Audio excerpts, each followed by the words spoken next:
ఆకాశ మహాకాశములను అందలి సమస్తమును సృజించిన దేవాది దేవునికి నా హృదయపూర్వక వందనములు, స్తుతులు, స్తోత్రములు సమర్పించుకుంటున్నాను. అందరికీ శుభోదయం. ఇది నా మహోన్నతుడైన దేవాది దేవుడు నీ కొరకు సిద్ధపరిచిన వాక్కు. ఆయన ఆకాశమును మేఘములతో కప్పువాడు, భూమి కొరకు వర్షము సిద్ధపరచువాడు, పర్వతముల మీద గడ్డి మొలిపించువాడు.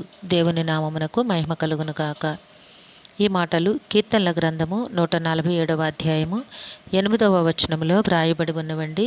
Praise the Lord. Today our God's promise for us. Who covers the heavens with clouds, who prepares rain for the earth, who makes grass to grow on the mountains. ప్రియమైన నేస్తమా, నీ దేవాది దేవుడు ఈ దినాన నీ కొరకు సిద్ధపరిచిన ఆయన పరిశుద్ధ వాక్కు ఏమై ఉన్నది అనగా,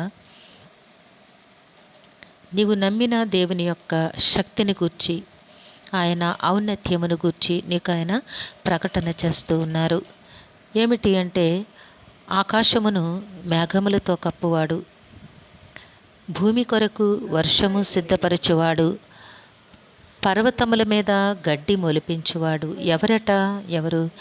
నీ సృష్టికర్త అయిన దేవాది దేవుడు, నీ సృష్టి నిర్మాణమునకు కారణభూతుడైన దేవాది దేవుడు. ఆకాశమును మేఘములతో కప్పగలిగిన శక్తి ఎవనికి ఉంటోంది? ఏ మనిషి కూడా చేయలేనిది, ఎవనికి సాధ్యపడే సంగతి కాదు. భూమికి వర్షము అవసరమని మానవునికి తెలుసు, కానీ ఆ వర్షమును కురిపించుట ఏ మనిషి వలన అయ్యే పని కాదు. అట్లానే పర్వతముల మీద గడ్డి మొలిపించుట కూడా ఏ మానవునికి సాధ్యమయ్యే పని కాదు. ఇవన్నీ కూడా దేవునికి మాత్రమే సాధ్యము. సర్వ సృష్టిని నోటి మాట ద్వారా కలుగ చేసిన దేవునికి సమస్తమును సాధ్యమే. చూడండి నేస్తమా, ఇన్ని కార్యములను చేయగలిగిన దేవుడు నీ జీవితంలో నీవు కోరుకుంటున్న నీ అవసరతలను తీర్చుటకు సమర్థుడా కాడా? ఆ సంగతిని నీవు ఆలోచించాలి. నీ జీవితంలో నీవు కోరుకునేవి, నీ అవసరతలు దేవుని దృష్టికి చాలా స్వల్ప సంగతులే, కానీ నీకు అవి అసాధ్యమైనవి. నీవు సాధించలేకపోతూ ఉన్నావు నీవుగా, కానీ నీ దేవునితో సాధ్యమే. కనుక నీ దేవుని సన్నిధిలో నీవు హృదయపూర్వకముగా వేడుకొనిన ఎడల, నీ కుటుంబ జీవితంలో, నీ వ్యక్తిగత జీవితంలో నీకు అవసరమైన ప్రతి ఆశీర్వాదమును కూడా మహోన్నతుడు నీకు తప్పక అనుగ్రహించగలరు. ఇంతటి ఉన్నతమైన కార్యములను చేసిన దేవుడు నీ జీవితంలో నీ అవసరతలను తీర్చలేరా?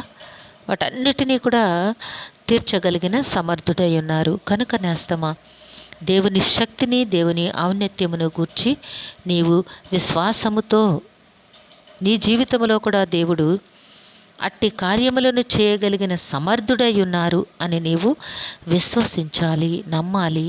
విశ్వాసముతో దేవునిపై నీవు ఆనుకొని ఆధారపడి జీవించాలి. ఎందుకంటే ఆయనకు సమస్తము సాధ్యమే కనుక దేనినైనా చేయగలరు. ఇంతటి ఉన్నతమైన కార్యములు చేసిన దేవుడు, నా తల్లి గర్భాన మొదలుకొని నన్ను ఇంతవరకు కాపాడిన దేవుడు, ఇక మీదట నా జీవితంలో కార్యములను చేయలేరా అని నీవు ప్రశ్నించుకోవాలి. అనుభవిస్తున్న నీకు ఆయనపై దినదినము నమ్మిక పెరగాలి, విశ్వాసములో అభివృద్ధి చెందాలి, నిరీక్షణతో దేవుని వైపు నీవు ఎదురు చూడాలి. దేవుడు తప్పకుండా నీ జీవితంలో ఉన్నతమైన కార్యములనే చేయగలరు. నీ ప్రతి అవసరతను కూడా ఆయన మహిమలో నుంచి తీరుస్తారు. దేవుడు నిన్ను దీవించునుగాక. ప్రార్థన చేసుకుందాము. సింహాసనాసీనుడైన దేవా, మీ ఘనమైన నామమును వందనాలు చెల్లించుకుంటున్నాం తండ్రి.